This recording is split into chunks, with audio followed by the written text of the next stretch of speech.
was just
Baltimore people want to see them play.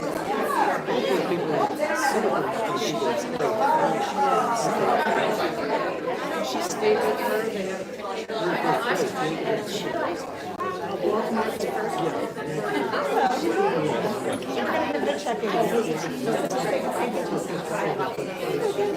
Baltimore took over for a bit.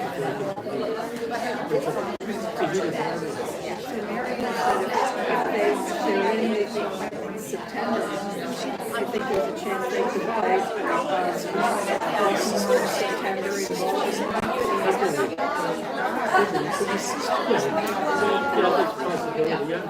because Larry's son Sam will be in the top. When he's doing his residency rotation. Right. It could be played over.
Well, now I'll just back up.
Yes, I remember the last time we were together.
I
promise I won't hit it.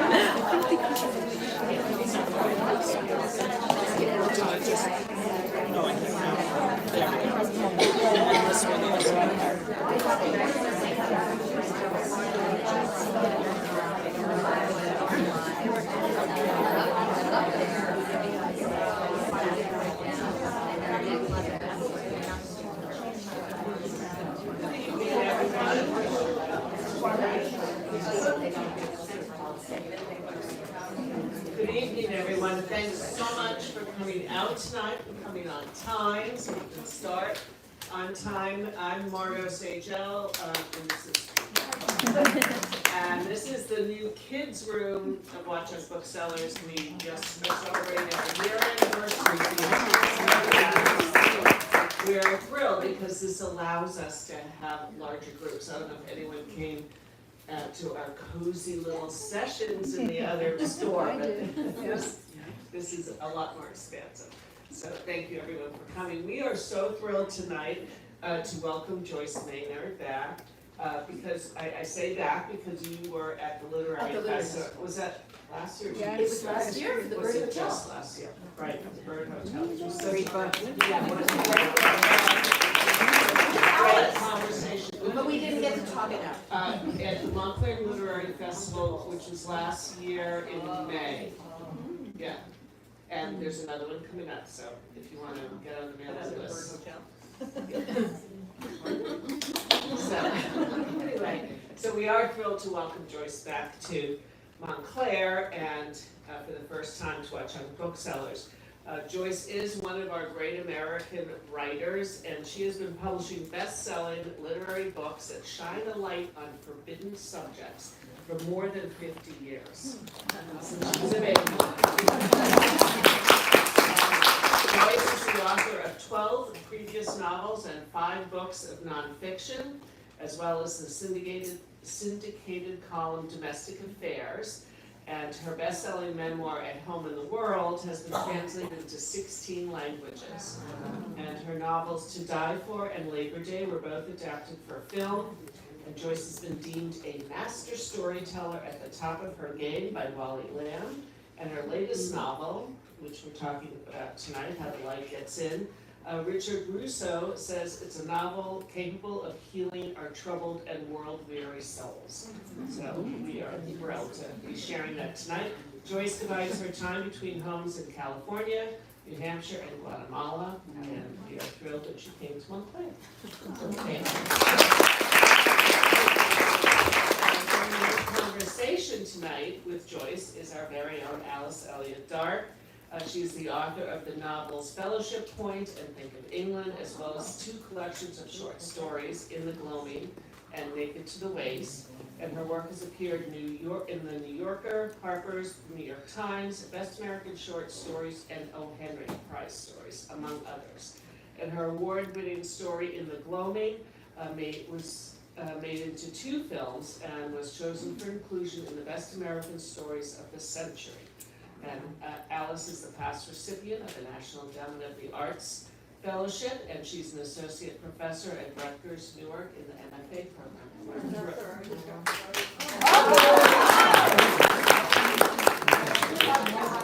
So we're thrilled to have them both here in conversation tonight, and I will hand the mic over so we can get started. Thank you. Thank you so much, Margot. Always wonderful to be at Watchung Booksellers, and it's great that you're here and see this very special place in this town. And you have a lot of fans everywhere. Friends, I think of them as friends, I You have really a lot do. of friends. So we're going to leave plenty of time at the end of this talk for questions, because I'm sure you all want to talk to Joyce directly.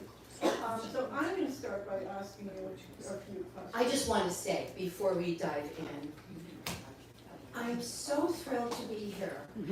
First of all, I had heard about this bookstore and I've always wanted to come, and I've never been before.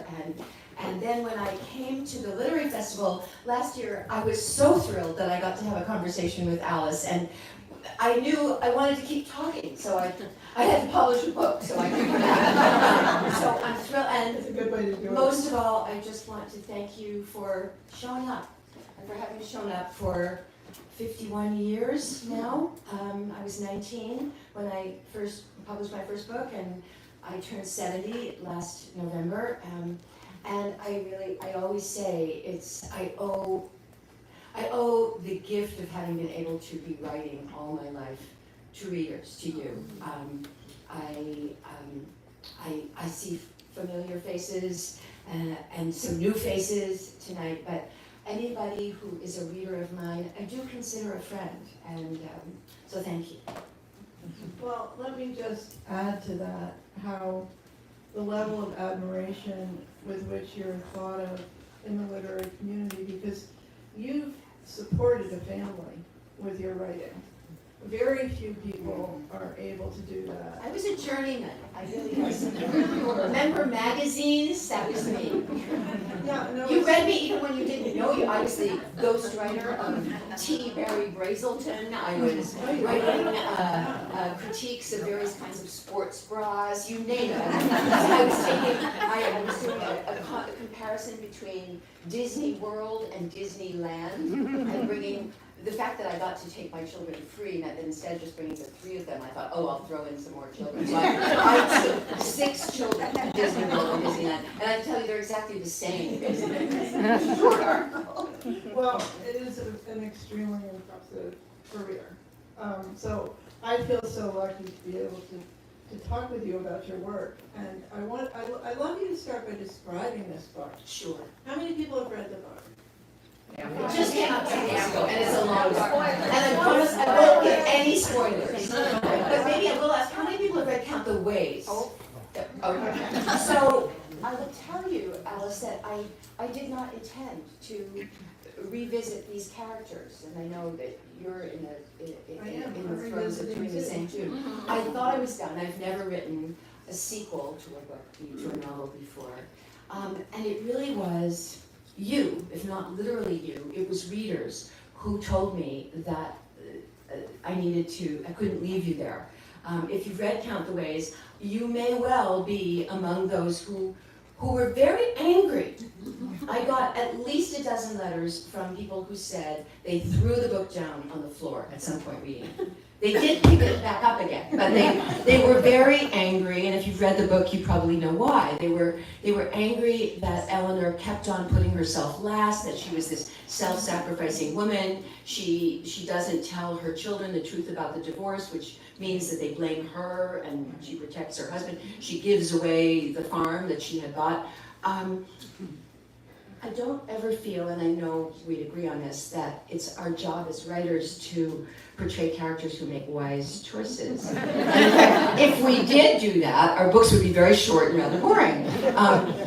But I also don't think that that's the truth, that I wanted to portray a real woman who does the kinds of things that women do, and one is to put themselves last. So I got all these letters, and they basically said, you can't leave Eleanor where she is. She was 55 when the book ends it. The first book covers the story of a woman from the 1970s through the year 2009, through before young love, to young love, passion, romance, children, somehow losing sight of each other in the course of it, and the downfall of their marriage, precipitated by a tragic accident for which she holds her husband responsible and cannot forgive him. Forgiveness, I would say, is the theme. So the new book picks up in 2010 and brings us right to 2024, in March of 2024. And it's Eleanor. She happens to be exactly the same age as me, and I think you and I are close in age. Yeah, I think we are. So she was born in 1953, like me, Yeah, me and she too. goes through all the years and the stages, and to age 70, and she gets to the place that, thankfully, you know, if we're wise, we do, of looking out finally over the woods, and the children are gone, the husband is gone, and she looks at herself and says, who am I? What do I need? Doesn't mean I don't still give her some trouble, but and she still has this little caretaking habit. But it's her time. I wanted to give her a really passionate love affair, but I also didn't want the love affair to be the answer. I didn't want a man to come galloping along and save her. Yes, and that, you know, even as we're going into that, I don't think it's a spoil that there is a love affair, but you can feel that that's not going to be the answer for her, Yeah. because her life is so rich and full. And what was it like to be back with her? Oh God, I loved it. I write very early. I just jump out of bed and I can't wait to get going and find out what those people are going to do. It's a little like parenthood sometimes, you know, a lot, sometimes too much like parenthood. They do things you didn't want them to do, and I'd be interested to know if you're in this camp or the other one, Alice, where I don't plan out I don't know what's going to happen in my books. I write the book usually very fast because I cannot wait to find out what they're going to do, and that sounds kind of woo-woo, but it actually, what I do know is who they are. Yeah. I know who the characters are, and they lead me. Their nature and their obsessions lead me to what will happen. But I am my own first reader. I feel it's the same. Yeah, and I know the one that's always cited is John Irving, who says he writes the last sentence first. I'm certainly not going to level any criticisms at John Irving, but that would take away a lot of the fun for me. I want to discover it. I will not tell you what happens at the end of this book, but there is a very dramatic event that happens. I didn't know that was going to be in the book until maybe 25 pages before it. But after it came to me, it was like, of course that was going to happen. That character would do that thing that he does, that you may find out.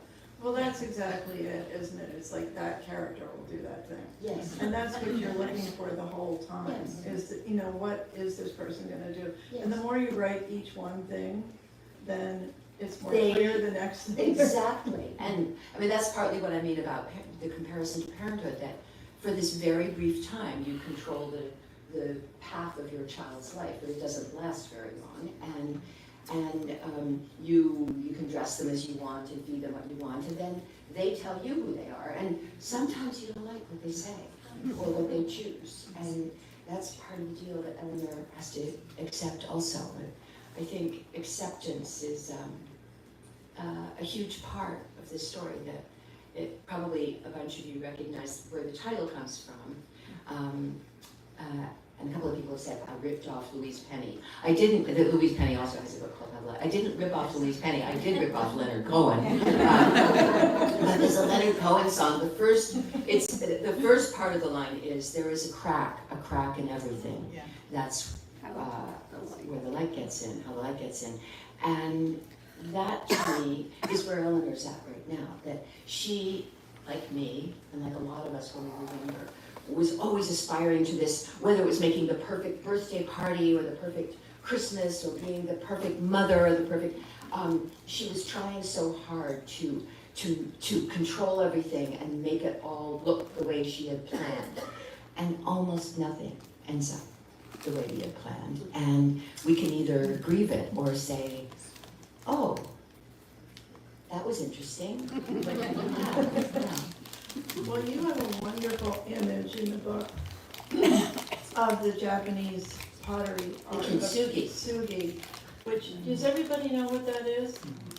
Would you want to describe it? Sure, like so many things. I'll say one of the gifts of my life, you're right that I've mostly just written my whole life. It's my one job. But once a year for over 30 years, I've hosted a memoir workshop for women in a very unlikely place, a Mayan indigenous village in Guatemala.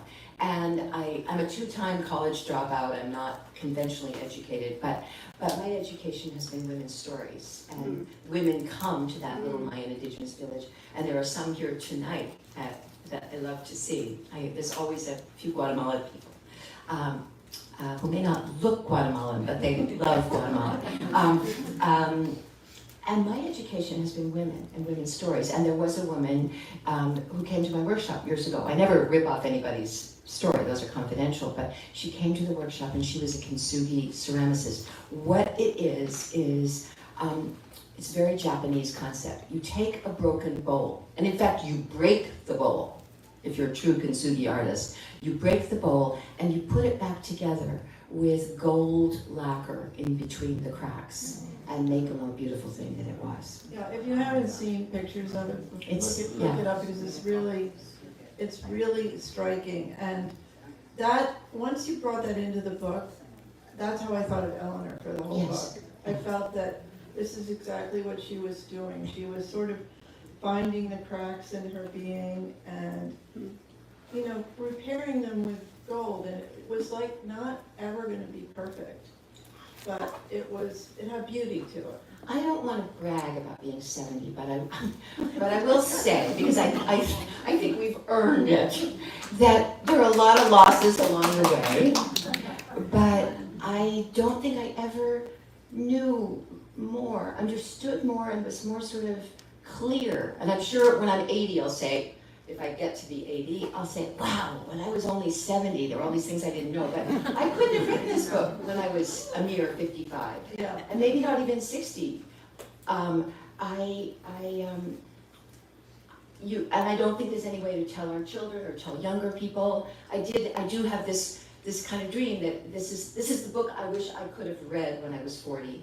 And when I was myself very bitter and angry about a divorce in the ways that Eleanor was, and trying to be this person making everything okay for everybody, protecting the children from all pain and loss. I actually, one time, I had taken my children, there was this great deal that you could get a round-trip ticket to London for $100.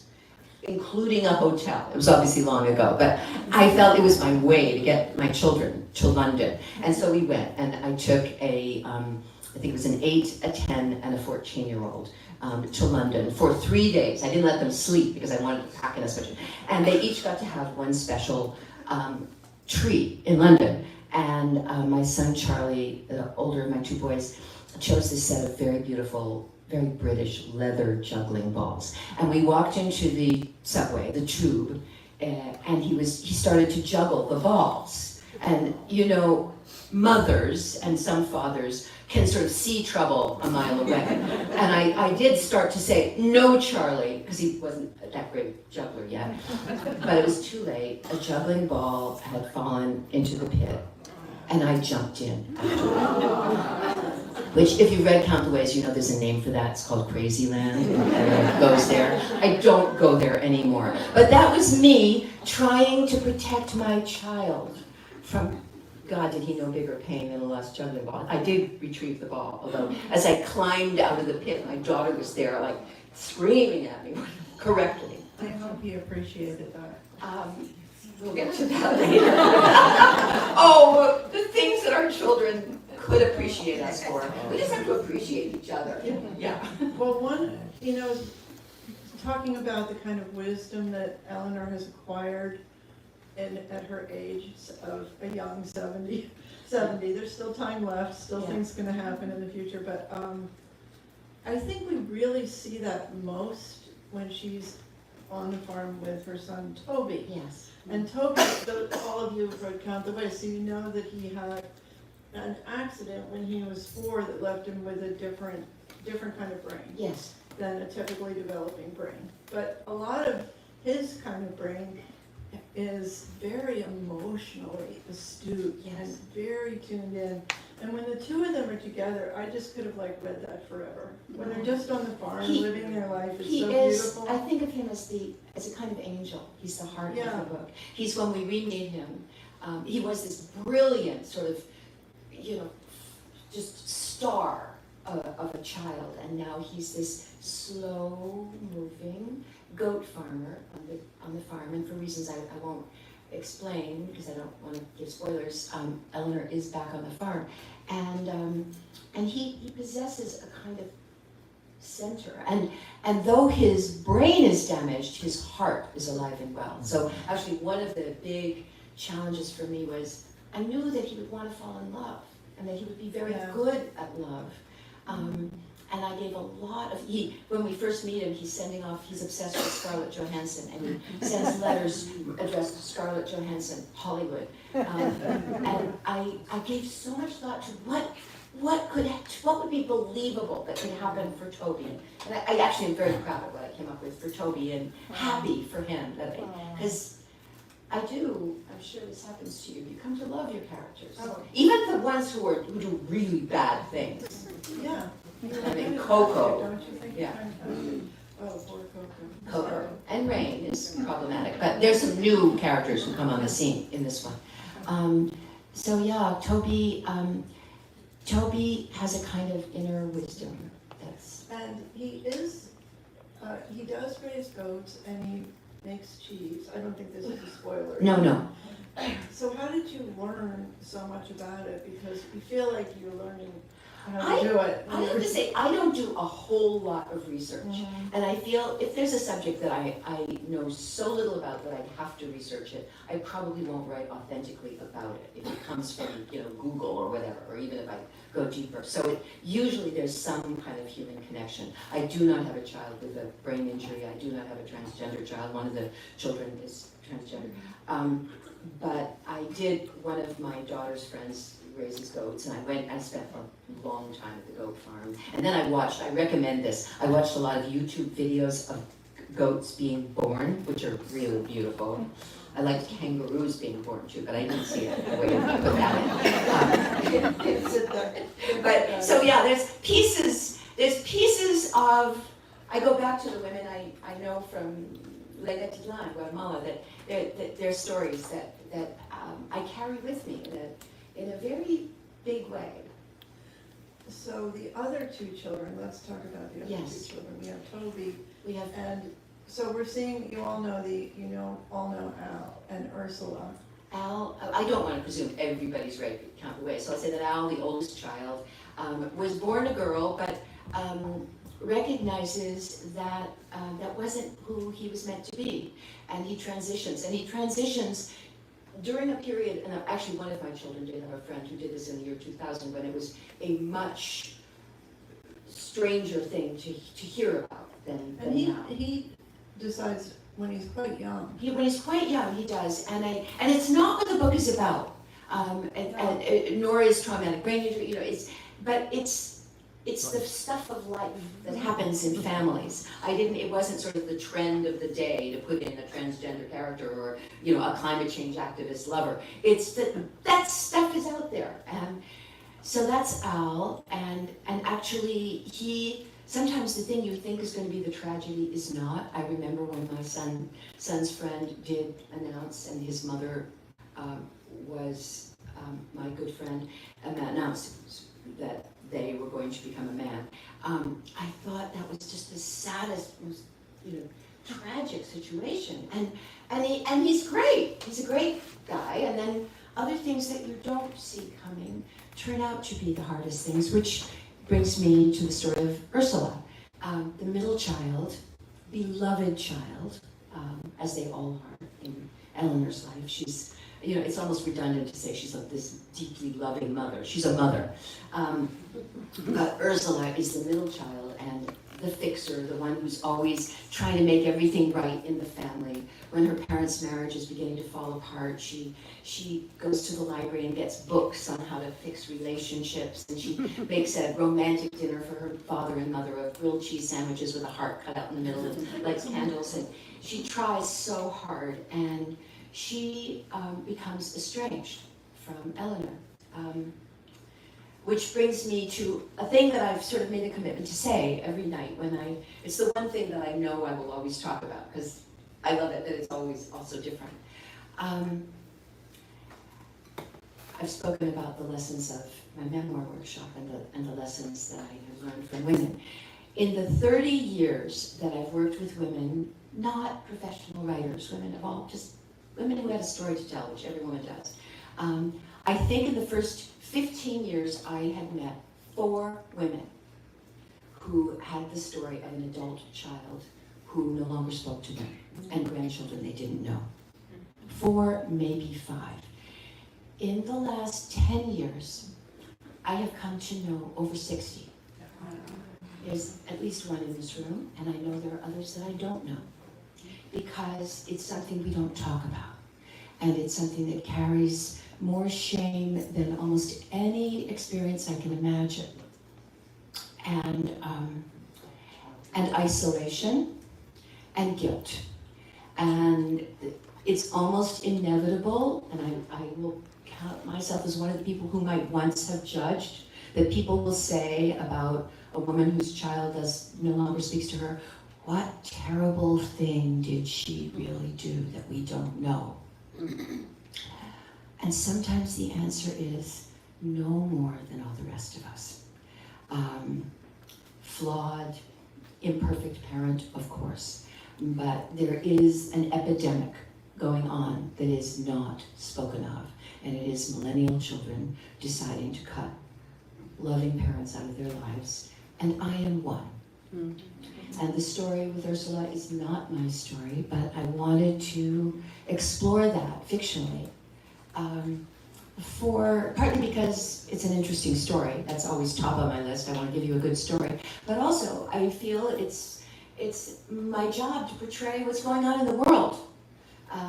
Which actually is going to lead me to a very short, our time together feels so precious that I don't, even though I love to read out loud, I used to be able to read out loud to my children. They don't seem too interested in having me read out loud. They're 40, 42, and 46, but I get to read out loud to you. So this is a very short passage that I'm going to read. And this is Ursula, and it's kind of one of the period that you were talking about. Eleanor and Toby are at the farm, and Toby says, "You turned out to be a good mother," Toby says. "A good mother. Who even knows what that is? For 9 months, you carry a child in your body. Then you give birth to this person, and they depend on you, for a while anyway, for every single thing in their life, including their survival. What they need, not only food, warmth, safety, diapers, baths, sunshine, fresh air, milk, also comfort, reassurance, protection, encouragement, vigilance, stamina, compassion, money, love.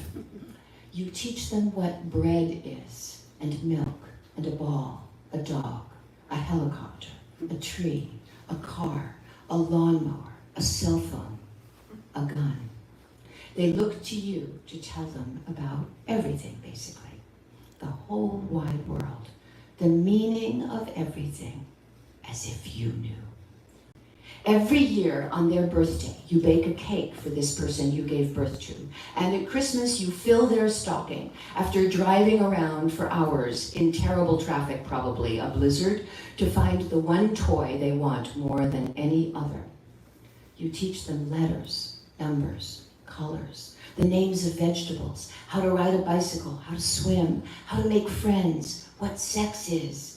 You teach them that someday everybody dies, but in their case, you pray not for a very long time. You teach them what's the right thing to do, how to treat people. When they get this wrong, you give them another chance, many. You take them places. You make sure they get home. You tuck them into bed every night, and maybe sometimes they wake up with a bad dream, which means you need to be there once again to tell them it's all right. Even if it isn't always going to be, you need to say it. Here is this thing called life, you say. Now go out into the world and live yours. I'll be here looking out for you. No matter what, I'll be here. It's an impossible job. How is anybody going to get it right? You won't, of course. You will definitely screw up and possibly fail miserably. Your child will suffer disappointments, some caused by you. You promised to stay married to her father, but you don't. You told her life was fair, but it isn't. You wanted her to believe people were mostly good. Then someone really bad came along, or just someone who hurts them badly. Your child will be angry at you sometimes. You may be angry at her too, but because you're the parent, you're not supposed to be. One day, you may pour a glass of wine over your head, or stuff a fancy cake you just finished making into the garbage. You may go crazy now and then. You may get angry at your child's father. You may say things you wish you hadn't. This child you've raised may forgive you, or she may not. On Mother's Day, she may send you a card telling you what a great mother you are, the best ever. She may send you a text message informing you that as a victim of toxic parenting, she has recognized her profound need for boundaries. She may inform you in this text message that this will be her final communication with you. She's severing your relationship. Don't call, don't write. No, she does not want to go into therapy with you. She may break your heart. You're a bad mother. You're a good mother. You used to be a good mother, but now you aren't anymore. You were a bad mother, but maybe you can make it up to this child whose life you ruined. You didn't get to be a mother. You did, but you wished you didn't. You wish you could do it over, but you can't. You were given this person to take care of. Egg, sperm, 9 months, gestation, labor. The easy part. It's all the rest that got you in trouble. As hard as you tried, your efforts were never enough. None ever can be. You turned out to be a good mother, Toby tells Eleanor now. Well, she's a mother, that's all. That's as much as Eleanor's prepared to say about herself on the subject at this point, about her performance on the job. I did the best I could, she thinks, but not even that. She could have tried harder, could have done better, could have given more. When in the life of a mother or a father is that not true?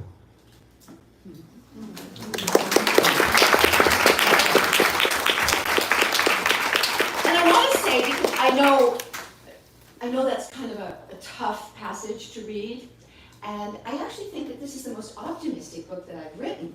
Oh, might say something about the others, just occurred to me. But it's optimistic. What's optimistic is not that bad things don't happen, but that she survives, that she's resilient. And that's what I believe in at the age of 70, not escaping trouble, but surviving. She is really resilient, and the way she approaches this issue of estrangement from her daughter Ursula, and absolutely open door. You know, and if there's a chance to do her a favor, or watch her children, or anything, you know, there's never any hesitation on her part, which I thought was really so adult, you know. It's never a clear two-way street. You give, you keep giving, Yeah. and you give because you want to give, It presumably. was a painful part of the book, to read that story. I mean, there's so many different incidents and But storylines. you'll tell them there are good things too. I'm just saying, there's so many things, you know, it's very rich. And can I just say what that passage you just read, where it came off of, the scene right before it? Sure, I don't even remember where it Okay, came so from. it came off of Eleanor's watching the Brett Kavanaugh hearings. Mm. And, you know, being very engaged by Christine Blasey Ford's testimony. Yes. And just after she watches it, she goes into Toby, and she thinks he's such a good man. He's a good man. Yes. And then she says, and that's when he says to her, well, you're a good mother. And I believe in good men. I'm Yeah. not I believe in the goodness of men and the goodness of women, and I just about never write a character who's a really bad person. They do bad things. Yeah. But I try to find, there's a character in the book, this was a stretch. Actually, I want to say a couple things about being political. And Well, that's what I wanted to. and I probably won't have as much pushback in Montclair as I would sometimes. But I'm just guessing. But and it's an interesting time. We all know what's going on at this very moment. There was a woman who posted something on Amazon, and it brought my Amazon rating way down. She said she would have given me a negative if she could. She said, I've always really liked Joyce Maynard's books, and then she had to get political, and it spoiled everything. I actually do have very strong political views, and as I'm sure most of us do. I don't think you want to spend $25 to hear my political views, so that's not what I do in my books. But my characters have views and opinions about food and music and what they like to watch on TV or who they fall in love with, and they have very strong views. How could we not, especially during the years that I covered in this book, 2010 to 2024, about what's going on. So that's all in the mix. It's a thing that I really love to do in my books. I feel my books are very American, and I've always been aware of what's going on in the kitchens and living rooms and bedrooms, but also the stories that are coming in on the television and the radio and our social media, and when a friend calls up and says, can you believe? So there's a scene in Count the Ways where Ursula goes off to school on January 26, 1986, wearing a little Krista McAuliffe suit that her mother sewed for her, and to count down the Challenger with every child in America, as my daughter did when she was 7. And we all know what happened. That's not political, that's the world coming into our lives in a very personal way, the intersection of the big world and our little piece of it. And in this book, Eleanor decides to throw a party for what she anticipates to be the election of the first woman president. And she bakes a really great chocolate cake that nobody ends up eating. And so I guess that's what offended this reader. But yeah, the book is also, there's a character, Ursula's husband, who deeply loves his wife, deeply loves his children, loses his job, starts drinking way too much, becomes very sort of alienated and angry, and attaches himself to all kinds of conspiracy theories. And he ends up driving to our nation's capital on January 26th. 2021, and I didn't make him a villain. That was actually a really important thing for me, to get into Jake's head and imagine what could have brought him there. Yeah, I really like the way you handle having those events. They're not changing the lives of the characters, but they're so relevant to the lives of the characters. I could no more imagine setting a book in these years and not talking about the Trump years and many other things, than, setting a novel in Europe in the late 30s, 40s, and not mentioning World War II. Yeah. Where these things are going on, Right. and they are part of the fabric of our days. Yeah, and when you have a family with a trans child and a child who needs, perhaps medical care. Yeah. These things are so relevant. Who's president is really relevant to how that family is going to be cared for. Yeah. So, I thought you worked it in really well because it was just passage of time. It wasn't the subject matter. And some of it's little stuff. There's a lot of music in this book, and partly that's just because I love That was music. my And next question. listen, You know, okay. No, you have your afterward, you say how important, she says how important music is to her, and that you figure out each character's favorite.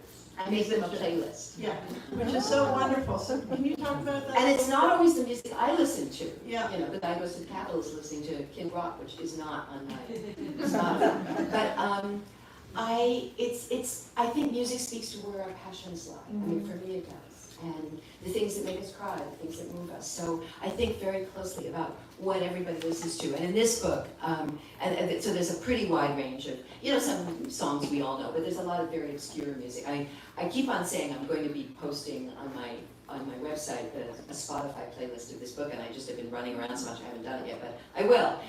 At the center of the music, there's a lot of music that I just speaks to me or speaks to one of my characters. But at the center is John Prine, actually.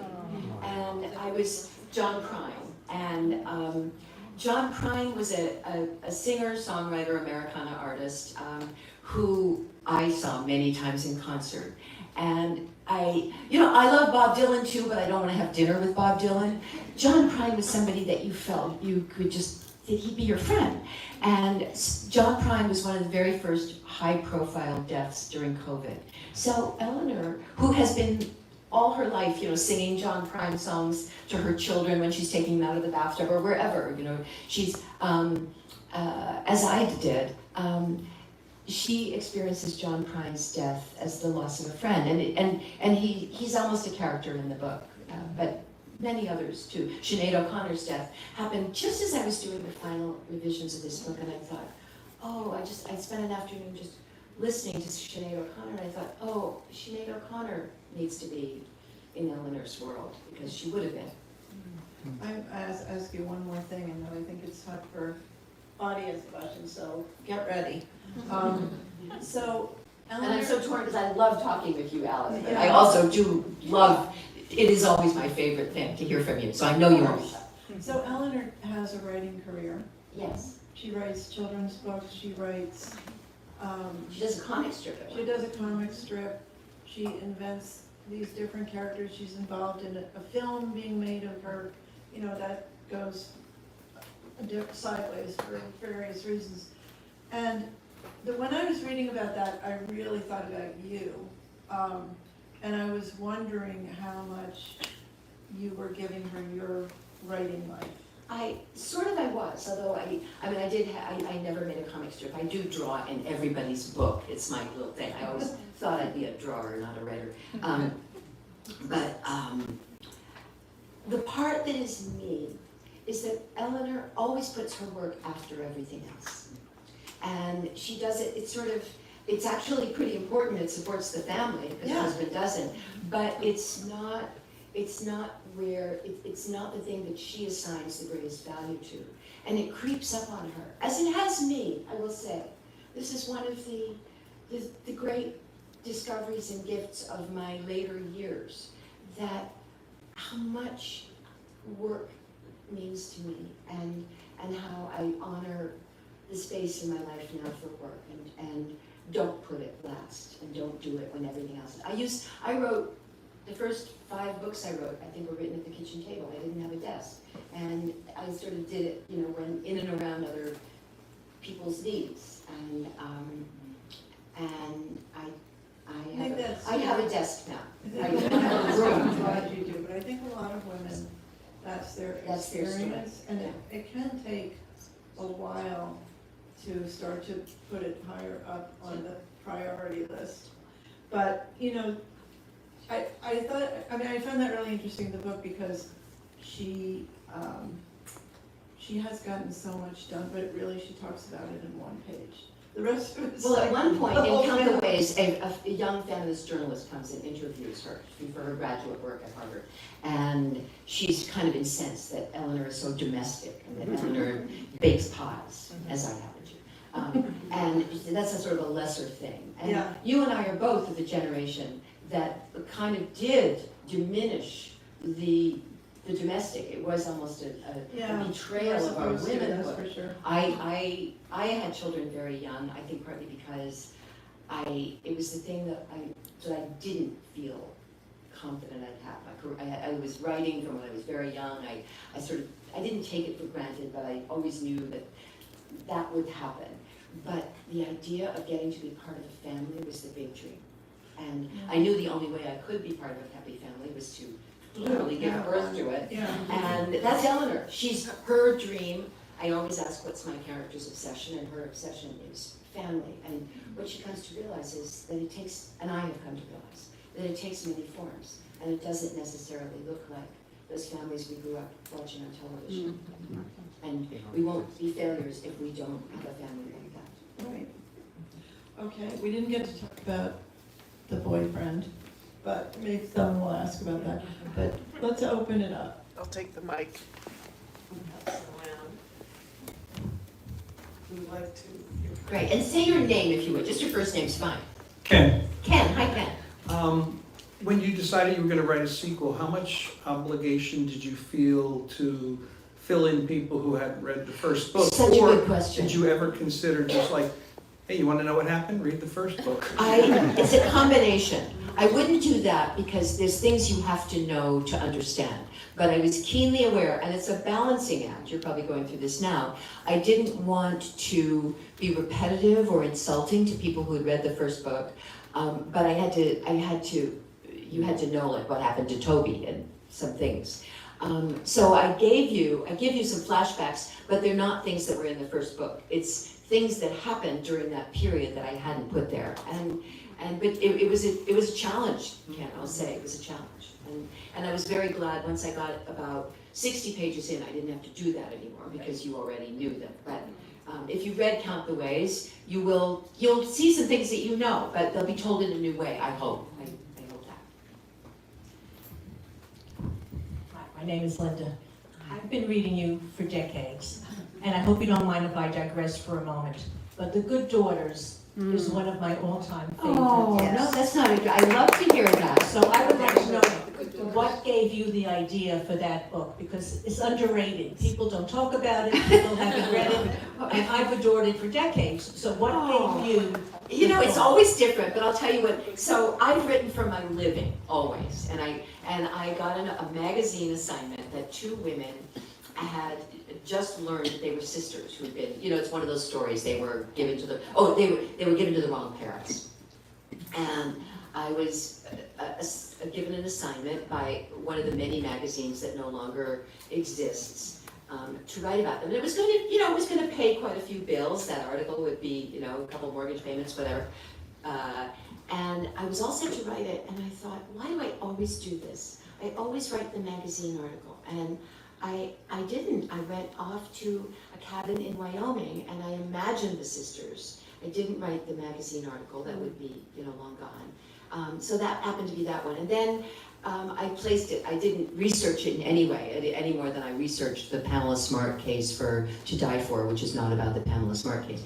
I wanted to take the little pieces of something that happened and then imagine what didn't happen that could have happened, and that's what I came up with. And I had a friend in New Hampshire who grew up on a farm where they grew strawberries, and that is an example of not exactly research like Googling, but I spent hours hearing everything about the family farm and strawberries. And in fact, when I always record my books for Audible now, and I really love to record. And when I did that book, there are two voices, the voices of the two sisters. And my friend Becky, who came from the oldest family farm in America where the strawberries were grown, did the voice of one of the sisters because she had a really good New Hampshire accent. There. That's good. Anyone? Hi, my name is Diane. Hi. I don't have a question, I just want to tell you, I follow you on Renee's. Oh, Renee. But I have to tell you, my favorite thing that you do is grab a cup of coffee, because this is the meal house. And I love hearing about your mom and your sister and your children. And I love telling about it. It's, you know, I spend it, you could say, like, what is she doing? She's pretty lonely. But I love the instant connection. I learned that when my very good second husband, who I met at the age of 57 and married at 59, and who was diagnosed with pancreatic cancer a year later. When Jim was very sick, and I wasn't yet prepared to say he was dying, but he was dying, I posted on Facebook every day. And that was actually the best. It was both public and very private, and it wasn't for publication. And I truly did feel I had sort of a whole team of friends, you know, kind of following along and getting to know Jim and now grieving Jim. Jim died 8 years ago. So those are important to me. And I will just say about Renee's readers, because I did an event for, so this is a woman, I love these stories. Renee is a lifelong Long Island woman, not from the shishi Long Island, but you know, she grew up and has a disabled child, and she's a passionate reader. Books are and she started a little book club with her friends. There was 10 women, and now it has 55,000. And I go not to promote my books. I just want to see what people are reading and what they say about books, and it's fabulous. So there was an event at a temple on Long Island that I went to a few nights ago, and Renee did not disappoint, and neither did those Renee readers. So good. Anyone else? What's your name? Barbara. Hi, Laura. I said you 20% of the book, 40% of the book. Oh, yes! I love that. I figured you get it. Yes, I do. You said you might. My dream would be to sit right next to you while you were reading and say, what did you think of that? Did you see that coming? Yeah. It's so lonely being a writer. That's one of the reasons why I get so excited at these events. Oh, I finally get to hear back. It's very lonely. My question, you hinted that you have a possible sequel to The Bird Hotel. We did that for a book group. Everybody loved it. So I will really quickly tell you about The Bird Hotel, if you don't know about The Bird Hotel, because it's unlike any other book I wrote. And so I mentioned I do this workshop, and it used to be one writing workshop 1 week every year in Guatemala, and about 12 women would come down, and I'd put them up in this funky little hotel in the village. It's a Mayan indigenous village, nothing fancy, and they'd come over to my house every day, and we would work all day long on their stories. And I loved it. It was great, and the women loved it, and it was an unlikely place to go. It definitely wasn't Tuscany or Provence, but it was pretty special. And we had great food. A chef would come down and cook for us. And then March of 2020, you all know what was going on then. I didn't know if anybody would show up, but I felt I had to be there in case they did. And lo and behold, 15 women came that year. And then they closed the airport. The chef couldn't make it down. They closed the airport. We kind of hunkered down at my house. And the workshop went on longer than usual because there was no plane. I knew that the U.S. State Department was going to send a plane, and they did. And so the women went home, all except for two who I invited to stay with me, the two youngest, who were about 32. I called them the girls. So the girls and I were there at the house. I'm almost embarrassed to say what a great pandemic we had. It was the best time in my life. And the girls would say that too. Men were not involved. But, we got very busy with our projects. Mine was rewriting Count the Ways completely. Jenny was an activist, political activist, and she started a podcast. Ren was a composer. She had no piano. I got her a marimba that really wasn't good enough. And she started recording bird songs, which are on the audio book of The Bird Hotel. And every night we would gather on my patio in front of the house. There are a couple of women here who know this scene. And we would cook a fabulous meal. We had a garden. There was a fisherman who would bring fish right from the lake. There was this other thing that is kind of weird, but stores like Neiman Marcus that have very, very expensive gowns, but if they don't sell them, they can't donate them to Goodwill because then the people who spend all the money would be kind of mad. So they send them to Guatemala, and I buy them. So I had a closet full of sequin gowns, designer gowns, and every night we put on our designer gowns and we cooked this fabulous meal, and we sat out under the stars with candlelight, and I would read a chapter of Count the Ways to them. And then every morning they'd shoo me up the hill to, go write another chapter because they couldn't wait to find out what would happen, and neither could I didn't know. And then a terrible thing happened, which was I finished the book. And the girl said, okay, what now? And that's why I started The Bird Hotel, which at the time, it's a story of a woman who's experienced a terrible tragedy. She's from San Francisco. She doesn't really care if she lives or dies, but she gets on a bus, she doesn't care where she goes, she ends up in this little Mayan indigenous village that I never named the country of, but there are volcanoes and a lake. And she, for reasons I won't go into, she takes over running this completely broken down hotel and rebuilds not only the hotel, but her life. So, at the time that I wrote The Bird Hotel, which has 100 chapters, because that was how many nights I kept on, it was like Arabian Night, I would be reading to the girls. It was purely an act of fantasy. We were living in my house, my sort of normal house with a very beautiful garden and birds, but it was just a house.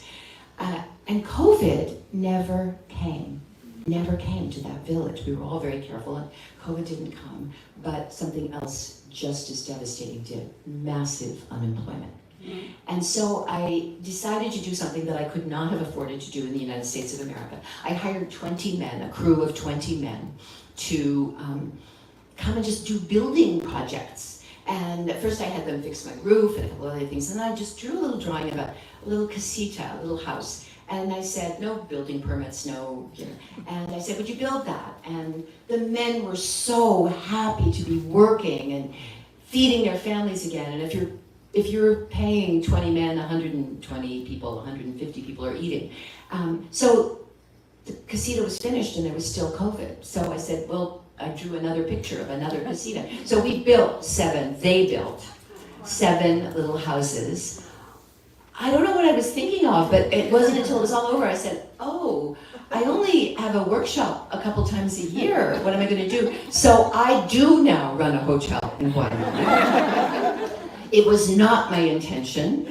I do sometimes in the middle of the night have to explain somebody where to get the boat or when the massage is going to be, or I kind of write books in my spare time. But there is now a bird hotel. You can actually, if you love the book and you want to see what it looks like, you go to casapalomaretreat.com. My name is not mentioned, but the casitas all are named after books of mine. And on my website as well. Yeah. Do we have time for another question? Yeah.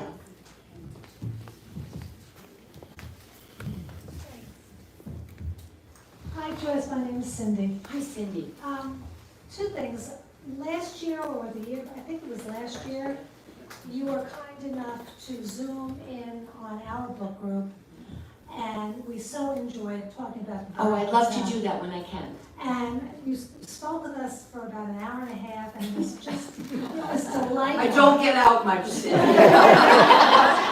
may have been wine involved, I don't know. Yes, and we were happy. We could have stayed another several hours. Yeah. And then the other thing is, I love the way you handled in this book Toby's predicament. And when Guy said something to the effect that, he's doing really well for a brain-injured person, and Eleanor took offense to that. Yeah. And I just loved the way that was handled, because, forget the labels. The labels have got We've all got some kind of disability, don't we? Yes, we do. Yeah, some of them are just not as clearly labeled. So I really just wanted to say. Thank you, and this might be my moment, since you mentioned the book club, to say that I have a new project. Because I've written all my life, it's the one thing I've done. I haven't had a job. I have had to be sort of industrious. There are only 2 writers that I know of alive who were publishing in 1973 and still are today, and they're both named Joyce. So anyway, what my new project, Cindy, for book clubs is if your book club, I now have merch, if your book club decides to read the new book, the host of the club gets, this happens to be a painting made by a friend of mine, it's the cover of the book.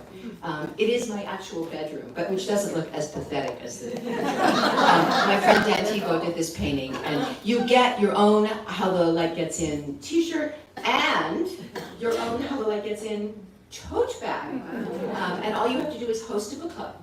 So, anyway, there you are. I love to end with a very, very short reading. It's just a couple of paragraphs.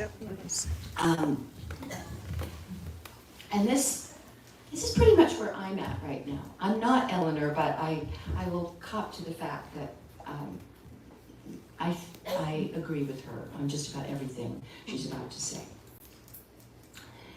The thought comes to Eleanor. All this time she had it wrong. All those years she spent grieving the loss of her son's brain cells. All those years when it seemed something inside him had been broken and that nothing could ever be all right again. What she sees now is the beautiful part. There is a reason some people are broken. If nobody ever broke, if everything always turned out the way you wanted, if the sun always shone and the rain never fell, if there was only spring and no winter, only music and no silence, only love without loneliness, where would beauty come from, or amazement? If nobody ever died, how could they know the preciousness of every day they got to be alive in the world?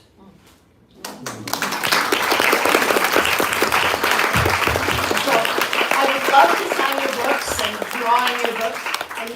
I have a very fancy embosser all the way from Paris, France, that makes your book a one of a kind, or not quite one of a kind, but limited edition. And if you aren't buying a book but just want to say hello, that's great too. Thank you, Joyce. This was such a treat.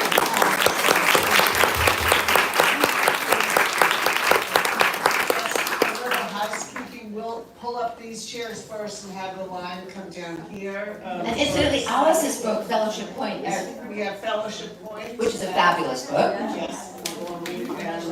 And there are more books for sale. How did I do? Very good.